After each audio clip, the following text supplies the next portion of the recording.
এর আগে হয়তো আপনারা প্রত্যেকেই বাড়িতে কম বেশি এঁচোড় রান্না করেছেন।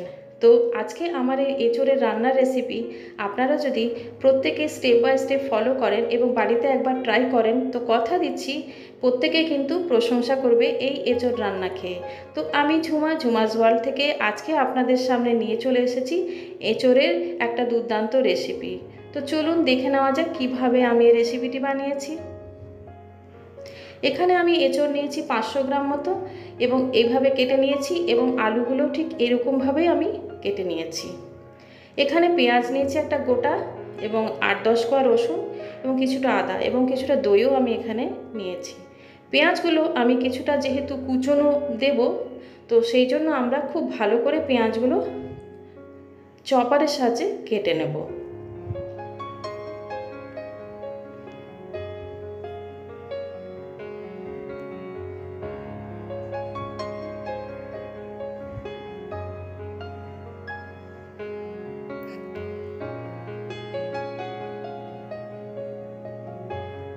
এবং কিছুটা আমরা এখানে লঙ্কাও চিড়ে চিড়ে দেব, কারণ ঝালটা বাড়িতে সবাই কম বেশি খায়, সেই জন্যেই।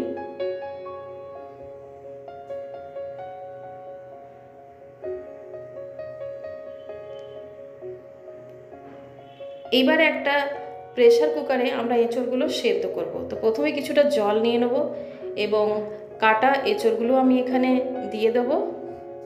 তার সঙ্গে আমি একটু নুন, একটু হলুদ এবং কিছুটা তেল দিয়ে নেব, যাতে করে বয়েল হয়ে আসলে পরে এঁচোড়ের কালারটা যেন ভালো থাকে।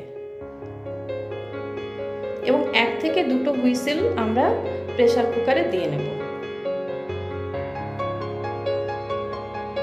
ততক্ষণে আমরা ব্লেন্ডারে মশলাগুলো আমরা ব্লেন্ড করে নেব। তো এখানে আদা কুচি, রসুন কুচি, পেঁয়াজ কুচি, একটা গোটা টমেটো এখানে আমরা দেব এবং কিছুটা ধনেপাতা কুচিও আমরা এখানে অ্যাড করে দেব এবং বেশ কিছুটা আমরা এখানে 10-12টা গোলমরিচ দিয়ে দেব। এবারে সমস্ত ইনগ্রেডিয়েন্টসগুলো আমরা ব্লেন্ডারে ব্লেন্ড করে নেব। দেখো এঁচোড়গুলো সেদ্ধ হয়ে গেছে এখানে। এটা আমরা ভালো করে স্ট্রেনারে জল ঝরিয়ে রেখে দেব।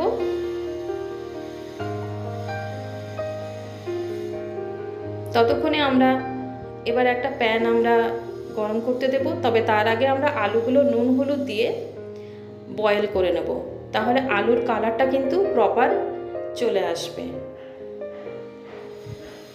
আমরা 50% এখানে বয়েল করব, পুরো বয়েল করব না। এবারে প্যানের মধ্যে আমরা সর্ষের তেল দেব 1 থেকে 150 গ্রাম মতো। এই রান্নাটা আমি সর্ষের তেল দিয়েই করব। এবারে এতে আমরা 1 টেবিল স্পুন মতো জিরে ফোড়ন দেব, কিছুটা তেজপাতা ফোড়ন দেব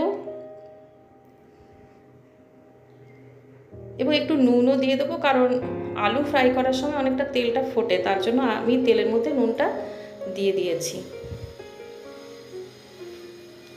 নেক্সট এবারে আমি কুচনো পেঁয়াজগুলো একটু ভেজে নেব।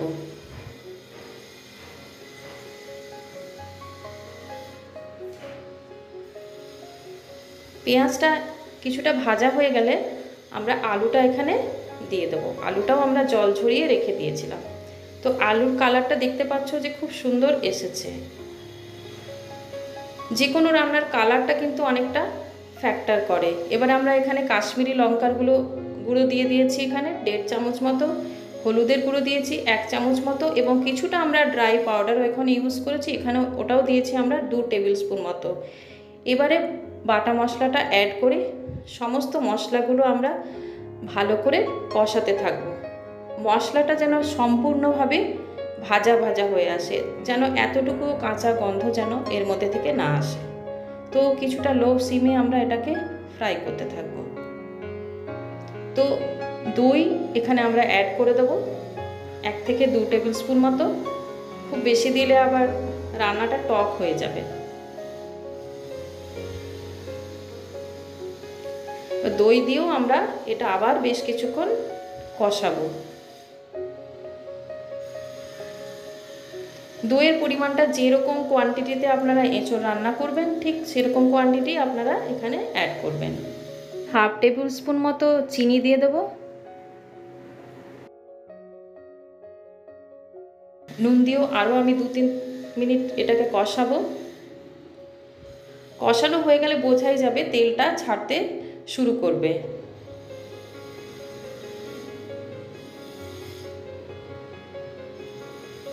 এরপরে আমি এখানে কোকোনাট পাউডার 2 টেবিল স্পুন মতো আমি এখানে ব্যবহার করেছি, যাতে করে গ্রেভির যে টেস্টটা খুব সুন্দর আসে।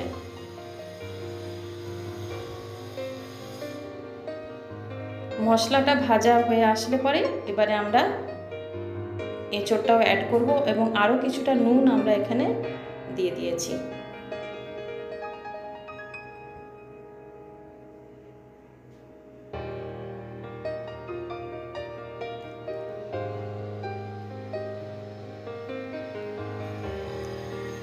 এবারে এঁচোড়গুলো আমরা এখানে অ্যাড করে দেব এবং ভালো করে নেড়ে চেড়ে আমরা আরও কিছুক্ষণ একটু আঁচটা কমিয়ে কষাতে থাকবো।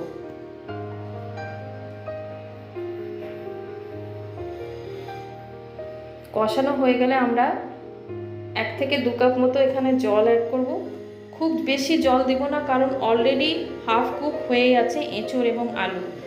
বাকিটা সেদ্ধ হতে যতটুকু জলের প্রয়োজন, কেন কি এটা মিডিয়াম আমরা রাখবো, ঝোলটা খুব বেশি পাতলা আমরা রাখবো না, তাহলে খেতে ভালো হবে না।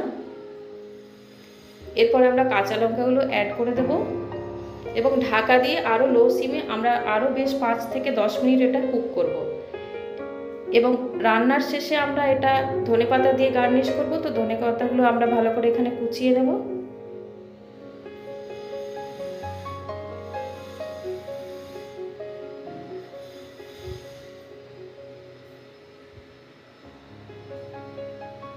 তো এই গরমে এঁচোড়ের রেসিপি যদি থাকে আর ভাতের সঙ্গে আর কিছুই লাগে না, দারুণ লাগে দুপুরের লাঞ্চে। এবং অবশেষে আমি এখানে 1 টেবিল স্পুন মতো কিছুটা আমি ড্রাই মশলা আমি রোস্ট করে রেখেছিলাম, জিরে এবং ধনে, সেটার 1 থেকে 2 চামচ আমি এখানে দিয়ে দিয়েছি, যাতে গন্ধটা আরও প্রপারলি আসে।